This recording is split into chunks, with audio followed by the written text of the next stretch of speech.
All right, welcome back to another episode of Austin Action Fest and Friends. I am your not so humble host, the violence conductor. Hold the applause. And my beautiful guest today is generally irritable, Lady Ericka Redic. Copy that. All right, so let's rock and roll. So we went and watched Tom Cruise's new amazing film, Mission Impossible: Dead Reckoning. Part 1. Part 1. That's a lot. It's a whole lot. I'm not even going to play around. We're going to be quick today. I actually really enjoyed this movie. Quick, unlike the movie, which was 2 hours and 45 minutes. Yeah, but you know what? It's really dope. It didn't feel like it was 2 hours and 45 Did not. That was actually really surprising. You know, but it was really good. Let's over some general plot notes. Tom Cruise off on another magical adventure. Him and the IMF boys. Getting it in, saving worlds, blah, blah, blah, blah, blah. This time they're chasing something, is dealing with some Russians. They got a special key. They're doing this thing with a submarine. And they're talking about submarines. Are we getting a spoiler alert? Spoiler alert. I mean, this is not a new movie. Oh. It's been out for like 2 weeks. I don't know. You haven't seen it by now. I don't know what to tell you. Tell Spoiler. We're going to say stuff. I'm not going to try to tell you the whole story, but let me give you the general gist. They're chasing this dude. It's the dude, what's his name again? I wrote down Gabriel. You know, the dude that killed Tom Cruise's girl before. He's coming back. Oh, and this time it's AI. That's the bad guy. You guys, on the nose with what's going on these days. Exactly, precisely what's going on right now. And basically, it's this AI. It's this AI that has, you know, basically Skynet has hacked the system and will distort news and information, so you never know if what you're looking at is real or fake news. So this whole thing is about AI creating fake news and messing up voices, images, facial recognition, interfering with all that stuff. Yep. So they're chasing, you know, it's classic. They got to chase the guy down to get the thing, and the MacGuffin. If you get the thing in a time, then the world say that they don't. You got the pretty girls. Blah, blah, blah. So now Tom has Ilsa, she's there, and then he has another girl who's a thief, and she's joining the crew, and blah, blah, blah, blah, blah, blah, blah. It's a pretty good movie. It's quite good. Not getting into the details. I don't want to legitimately spoil the whole thing. Yeah. But that's good. It was a good movie. It was a good movie. Very typical Mission Impossible movie. Great action from the start. Action all the way through. Action. Yep. Really fun. Chase scenes. Yeah. Really good. Well acted. I mean, no Mission Impossible is all the time not well acted. A lot of humorous parts in this one. Way more humor than I was expecting. More humor than normal. Yeah, I mean, it was the card. It probably has. Let's just talk about some of the action. Let me start with the camera. Camera work was immaculate. Loved it. I mean, it had some really interesting shots, especially stuff in the desert. They had some really cool chase scenes, stuff that was really cool in Italy. They were doing these interesting things inside of the submarine, and it was like these half Michael Bay, like 360 shots and landing on someone's face. There was some really cool shots they were doing with that half circle pan shot or whatever. I'm gonna have to try that out. It was really cool. I like some of that. Let me see if there's anything else special. No, that's pretty much all as far as the camera work was concerned. It looks pretty. Very great pretty sets. amazing sets. DP's doing work all the time. I need to travel far more than I do. That's obvious. Action. Probably one of my. This movie has my second favorite car chase scene, and I've watched all the Fast and the Furiouses. It was really fun. It was a lot of fun. An amazing movie. Yep. I mean, the action, most of it was pretty good. I'm not exactly sure how good Tom Cruise is supposed to be at throwing hands, but apparently he's like a freaking master. Well, and I like that the female lead, other than Ilsa, she's just supposed to be a thief type person, and they make her, for the most part, just a thief type person. Yeah. So she doesn't know how to drive, and she doesn't know how to freaking throw hands, and she's not like all of a sudden just a thief, but can like magically do freaking kung fu. I am a thief, but have studied tiger stance. She's like sucking at certain things, and they don't make her up to be. It's hysterical. That's part of the funny part. They make her powered like she should be. Yeah. And it shows up in the action, Yeah. and I really appreciate If that. everybody's a ninja, then nobody's a ninja. All I'm right? saying. So Ilsa's dope. Probably one of my favorite female She's great. protagonists. I just like her. Yeah. You know, like, it's something, she's not like Scarlett Johansson. Scarlett Johansson is like the femme fatale, I'm the sexy, blah, blah, blah. Ilsa is like a subdued. She doesn't have her boobs out and Yeah, her she's hips like- out. She's just a good spy. Yeah, and she's pretty, but it's not like She's beautiful. distractingly. Yeah. Like, you know, she's the kind of person where if you dress her up to do that, her hair is done, the makeup and stuff, she'd be striking. But she's just a regular lady. It's believable. Yes. And she's not body slamming people, freaking Yes. Hulk Hogan style. Yeah. She's just really good at fighting. However, I don't know who did the fight choreography. I didn't stay to look at that, but that last sequence On the bridge. on the bridge with her fighting with a sword against a man with a knife, and she's full lunging and stuff. I'm like, Whoever did that fight choreography and whoever edited that scene, that was like the one part of the movie that he's a man, she's a trained killer. He's a man who is a trained killer. She has the long-range weapon. It doesn't make any sense for her to be committing as hard as she is, especially if she hasn't already really gotten him worn down for the coup de grace. So it didn't make sense the way that she fought and the way that she lost that fight. And look, what she should have lost that fight. It was stupid the way she was coming at him that way. I did not like that fight. yeah, Okay? I would I did, however, like Gabriel. Gabriel's a great villain. great villain. Gabriel will kill anyone. He will end lives. He will talk smack. He's cool. He's suave. He's a handsome, distinguished gentleman. Well dressed. Yeah, he's well dressed. He's a champion. He knows he's smarter than you, and he's arrogant. He talks smack the whole time. Very good And when he's villain. beating people up, he's like throwing them around and stuff. It's disrespectful, and you need a level of disrespect for proper villainy. And I will say, I really appreciated the equality Yes. of hand throwing Yes. in this movie. Yes. It wasn't a bunch of ladies doing the stupid thing where they jump up and stick their crotch in your face and throw them over. Yeah. Women manhandling men and all this other stuff. It was believable. It was realistic. The ladies were getting punched in the face. They didn't have to make them delicate or overly powered to try to diminish the men.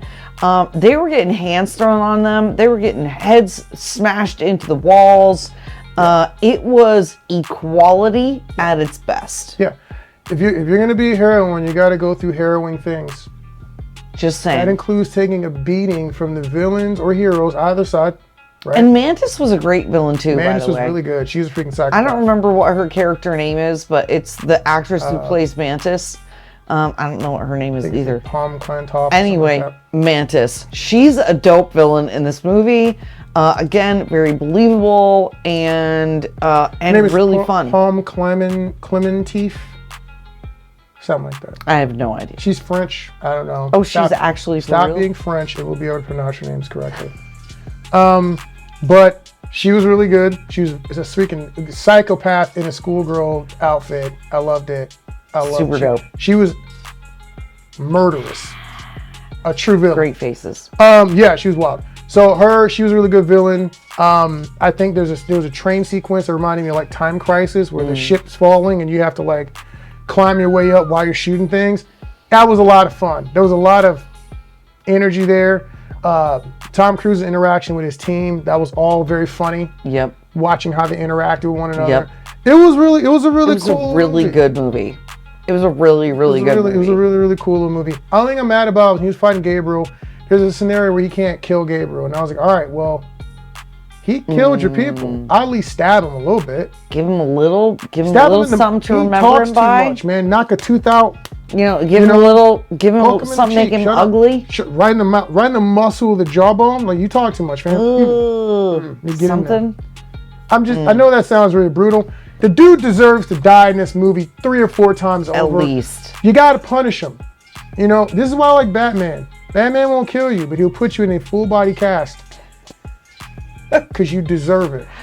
Yep. Yep. And I like the story arcs of the police officers. Yeah. Too. I like the way that they're interacting. Funny as crap. They're really funny. What is that dude's name? Hold on. I don't know. He's in so many but movies. I like that the black guy didn't get killed. That was nice. Because the black guy always gets killed. But he had really good lines. Yeah. And he was like, there was like the angry white cop. And then there was the black cop who was like, I don't know. Maybe he had good reasons. And he was being all like reasonable. Yeah. Let me find this dude's name. He's in so many movies and I don't remember his. Yeah. They were great. The acting was really good. That was the other thing. Yeah, Haley Atwell looks like she plays Grace. She's the thief. She reminds me, I think she's like a discount Kate Beckinsale. That's what she looks like to me. Yeah. You know what I'm talking about. I'll show you. She looks like I thought it was her for a second. I was like, why is she in this movie? How could you no. You can see it. You can see it. I think you bumped your head. The dude's name is Shea Wiggum. Shea Wiggum is hilarious. He's fantastic. He's so annoyed with the whole process. He's got the I'm too old for this type of look going on. He's like, look at this. If you pull up his IMDb page, he's got the look like he's too tired to even be taking this freaking photo. He's over this photo right now at the Sundance Film Festival. And he gives you that in 1,000 in the movie. Oh my God! When he tases the security guards at the party, he's not having it was really funny. He's like, get out of the way. I'm just done. The other thing that I thought was so dope about this movie was like, just like John Wick, what I've learned from these movies is that American clubs are trash. Oh yeah. So you look at John Wick, they got a freaking waterfall and blah, blah, blah, blah, blah going on. Prague and Blade, they had freaking people doing operations on each other and just weird stuff happening in that club and the Blood Club. You look at this movie, they got some dope stuff happening in this one as well. And I'm like, man, American clubs are garbage, bro. You have to take a boat to get to the entry of the club, which then was just crazy. I was like, I want to go. It looks like an art piece. Yeah. I want to go to that nightclub. Yeah. Probably a lot of drugs being done there. I'm just saying. I mean, I definitely felt like that would have been a place where you would do drugs. Yes. I'm just saying. Yes. I'm not advocating for that. It's not an advocacy thing. I'm just saying. It was like a rave. I will give you that. I will also say that that's the trade-off you get for a really dope environment. Someone is going to be inebriated or partaking of some plant material. How many candles do you think were in that hallway with the red carpet? That was wild. Like 1 million? There's a lot of candles. Just again, the director of photography doing work. That was the thing about that club, like that you're really speaking to too, is it just, everything looks beautiful. The lighting, the like circus type performers or dancers on the little pedestals as they're walking through. The everything, every detail is considered and on purpose. Yeah. And you know that there's just so much care being taken to make it look beautiful. And that's the thing that you're really speaking to there. Is it just looked so dope. You wanted to be there partying, dancing, having fun. In case you're curious, yes, Tom Cruise does also run in this movie too. Oh my God. That dude, either like they're speeding him up or that dude is like the fastest 50-year-old. He's really trying to show off that he still got the jets on him. What is up? What do you think his 40 is? I don't know a thing about track. Isn't that what it is? I don't know. I don't know what's a good time. Oh my God! Now I think he's got an above average time for a 37-year-old man. I think he's like a freaking fullback. running across the freaking top of the airport. I'm pretty sure I could catch him. Well, that's why I said a fullback. Okay, so a fullback I'm not like is like bigger and a little bit slower than your halfback. Okay, he's outrunning everybody though. Oh, so yeah. he must be pretty quick. He's your fullback. He's your middle linebacker. Dude's he's hustling. moving. He's giving it his all. He's still riding his motorcycles. Of course. I'm like, God, doing great time. You can't get over the motorcycle. We got to do it in the other bit possible. Then you have to do it in what's the other movie he did? Maverick. You got to ride a motorcycle. You got to do Top Gun. Now you're in this movie with another freaking motorcycle. I was like, dude, you're not tired of motorcycles. Ooh. Switch it up. You're like a air jet. Well, they did. They got the tiny little yellow Fiat. It was amazing. That's just the car. No, I mean, he needs another kind of cool mobile that's different from a motorcycle. Like a Batmobile? Like a cool looking motorcycle. Like his own Batmobile? No. Except not a Batmobile, like a Mission Impossible like a Final Fantasy style motorcycle or something like Akira. You need something, give him something different. Anyways, went over a lot of heads there. That's all we got. I give the movie a 4 out of 5 blades. Easy. Well worth your time. And any movie that can go for 2 hours and some change and still maintain energy and make me still want to watch it, and I'm still there, and I didn't even realize it was 3 hours. Yeah, that's impressive. I would give it 4.5 out of 5. Wow. Yeah, my only real complaint was that one fight scene. Yeah, I didn't like that part. It was, again, poorly choreographed and poorly edited. Yeah. You could have gotten away with the choreography had you not chosen the overhead shots where they have egg on their face. Yeah. There was one point where like he definitely would have stabbed her like this. Yeah. And there was another point where all she had to do was go like this. Yeah. And stab him through the heart. And those were the shots that the editor chose. Like, again, in a almost 3-hour movie, that's my only complaint. That might have been the best choices. Who knows? I was not a fan of one fight scene. So there's so many fight scenes, so many chase scenes. It starts off with a gunfight pretty quickly in the desert. So good. So good, you guys. He's on a horse. See, golly, he's copying John Wick. Right it was 2 hours, 43-minute runtime. A gunfight on horses in the desert. A gunfight on horses in the desert. It's John Wick. Copy from the greatest. I get it. Here's what I do know. It was a long movie. I normally have to get up and use the bathroom or do whatever. And there's normally a spot in the movie where it makes sense to get up and leave. Yeah. Because it's some dialogue scene or it's some downtime or something boring. There was never a good time to get up and leave. It was, and I know whatever part I missed going to the restroom was like well missed.